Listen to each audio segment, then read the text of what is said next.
Well, hey there, and welcome to part 2 of our podcast that we call On Mission. This is a further conversation with Richard Borgeson. We're going to totally switch gears here because he is going to be leading a group of Forest Parkers to go to Alaska in the summer of 2022. So tell us about, there's a long history here with Forest Park and the Alaskan Christian College more specifically. Can you give us some history as to the kind of work that y'all have done, how we got connected with the Alaska Christian College? Just start wherever you'd like. Oh, my goodness. Well, it did start years ago.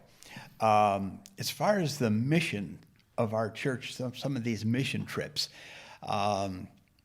I can't even tell you the exact date, but it was in the early 90s, around 93 or something like that. Dr. Camps and Dr. Mead wanted to put a medical team together to go to Ecuador. And we had at the time a lot of nurses in the congregation, my wife being one of them.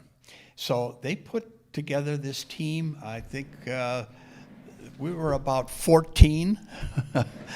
We were about 14 people, and I was the only non-medical person. Oh, really? But I got to go because I did their daily devotions, and Pastor Richard. Yeah, you're the pastor. I love it. And then did the videoing, and we have great videos of that. That was the first one.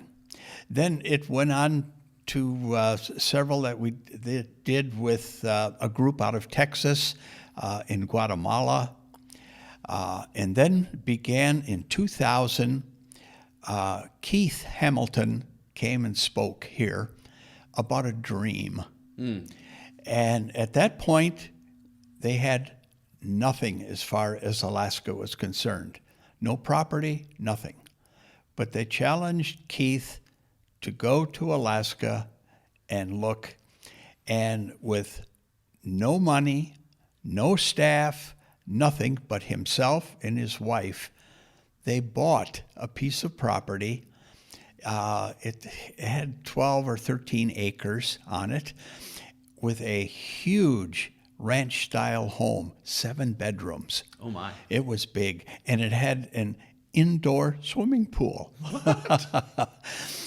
And that was the beginning of the Alaska Christian College. Okay. So I met with Keith back in the late part of 2000, and we began to look at what we could do in remodeling and so forth of the house to just begin the college program. They had already studied and figured that a college of just 50 of the Native Americans up there would be probably maximum of what they would like to have. Okay. There's only 160,000 Eskimos in all of Alaska. So they figured if they had 50, that would be great. So we began working it out. But over the years, it grew and grew, and they needed more space in order to house the children, the sleeping and so forth. Sure.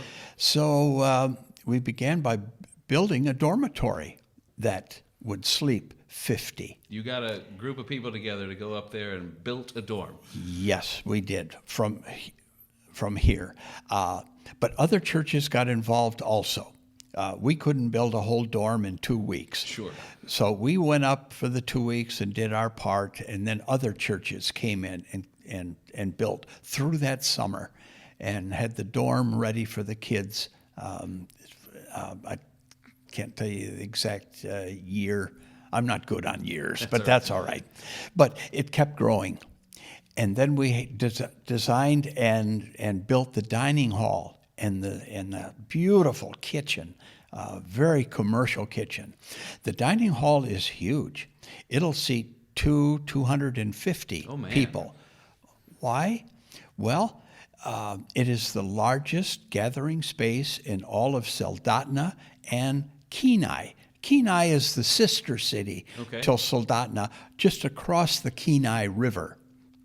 And so they use that for weddings and wedding receptions, and they can charge a little fee for it, and it helps support the college. Wow. So this is really the college's gift to the community then. Exactly. It was. Another thing that was needed so much was counseling. These children, they come out of the bush, it's called. Okay. The definition of the bush is no roads to their communities and their villages, only by airplane. And a few are close enough they might be able to use a snowmobile. Wow. But were no roads. So when these children come out, it's a huge change for them. Sure. And then, of course, there was always the drugs and the alcohol and things that had to be worked with. So they started a counseling center. Now, Keith Hamilton's wife, Debbie, is a counselor. Okay. And so back in 2009, designed this counseling center with 5 offices, and we had a team here of 36 went up. And when we got there, the footings, foundation, and the floor was in. 2 weeks later, when we left, we locked the front door. Whoa. It was, what an experience. No kidding. It was fantastic. Yeah, a 2-week journey for most. Some were able to come the first week, some the second, but the greatest share of them stayed the 2 weeks and built. Wow. Now, that was designed for the 50 kids. Mm-hmm. Well, the students now, as we speak, they're about 115. We have doubled. More than double what they were expecting. Exactly. we have doubled the dormitory. We built another dormitory for another 50. And it's absolutely beautiful. Well, they're in need of more counseling space. So in talking to Debbie Hamilton, we sent a preliminary drawing up and tweaked it a little on some of the things that they would like. Sure. And the board has approved it. And hopefully in 22, the summer of next year, yes. I'd like a team of 30 or so to go up, and we'll be adding 3 more offices, a large conference room, and another bathroom. Okay. To this facility. To the counseling To center? the counseling Okay. center, yes. Now, it was an exciting evening when we had finished, and we had a little dedication time in front of the counseling center. And Keith and Debbie went up, and there was a piece of paper up on the wall, about 2 foot square, and they gave a little talk, and they took that. I'm going to get emotional. That's all right. It's a powerful thing. They took that paper down. It said, Forest Park. Oh, wow. New Hope Counseling Center. How about that? So they named it after our church. Named it after us. That's why we feel obligated to go up and put these additions on. Put these next additions year. on to do this more ministry for Yes. all these kids who are coming from several just hardship in general. Yes. And they're finding Quite. They're finding education, they're finding new purpose, and they're finding healing at Alaska Christian College. Oh, it's amazing. And it's a 2-year preparatory college. There is a 4-year college just a couple of blocks off, and many of them have been able to go on. But they've been going back to their communities and just changing lives. Wow. It's amazing. With 24 hours of darkness for a couple of months up there, Right. you know, it's tough on these kids, Mm-hmm. and it's really, really changing their lives. Tell one story. Please. Back in 2006, there was a young gal that came to the college. Her name was Ray. That's the only one I'll use. She came from a family that was split, alcoholic. Both mother and father left. And at 16 years old, she had to raise her 3 younger siblings. She was tough. It took a tough young girl to do that. Yes. She had a cousin who had gone to the college. And he worked it out and convinced her that she should come to Alaska Christian College. And they found a way to get her there and some families to continue to watch over the siblings.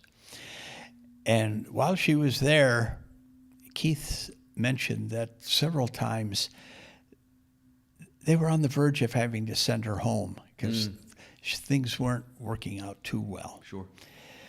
Well, one night, God took a hold of her and must have shook her good and said, I want you. And she accepted Christ, and her entire life turned around. Wow. She went and stayed a third year there and helped others. Then one day, the governor heard about this tiny little college in Soldotna, the Alaska Christian College. And he came and viewed the college and toured and went through. And later they got a beautiful letter from him thanking them for what they are doing in the Alaska community. Wow. Recognition of great ministry going on. He worked with Keith. One of these emotional moments. And Ray was the first Alaskan native to go to any of the academies. She went to the Naval Academy to Annapolis. Whoa. And as we speak, she is a lieutenant commander helicopter pilot Oh, my goodness. in the Hallelujah. United States Navy. That's an It's amazing amazing. story. Yes. God can take such beauty from ashes, from such brokenness, Yes. and transform it into Yeah. something great. And this is the kind of work, this is the kind of life-changing work that Alaska Christian College is just doing.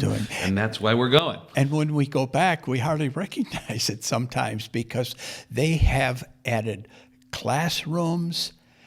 They are now putting the footings and foundations in for the gymnasium. There's a gym, all right. And it's wonderful. The roads are paved, the parking lot's paved.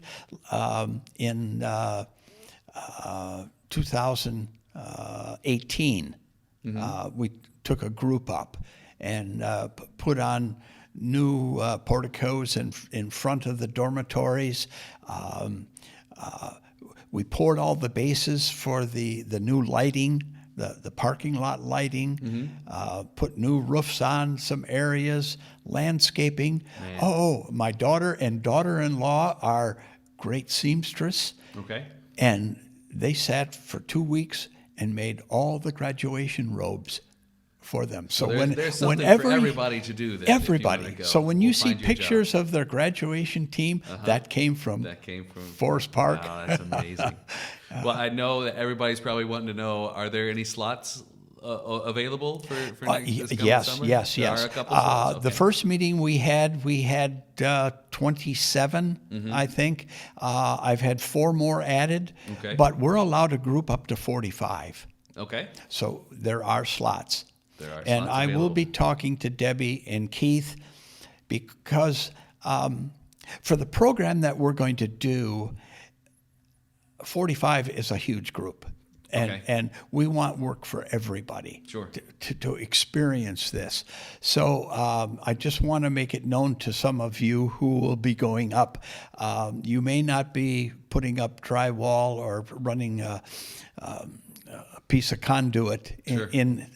for the counseling center. Right. But you might be over doing something in the gymnasium. They already sent out a list of about 18 different projects 18 so that they're they're going to ready have. for us, huh? So they would be ready for as many as we want to send. right, man. And it changes your life. You become a missionary. And once you go, you are a missionary for life. Missionary for It's amazing. I'm excited. Yeah, I It'll can tell. It's my 15th trip This to will be your Alaska. 15th. That's Yes. amazing. Well, Haley and I are plan to go. So Oh, we're that's great. signed up. Wonderful. So we hope to make that happen. Again, Richard, just thank you so much. Thank you for your Christ-honoring life that you live, for making Christ known to the nations. Your example of following the Great Commission is just so inspiring, using your time and your talents to honor God.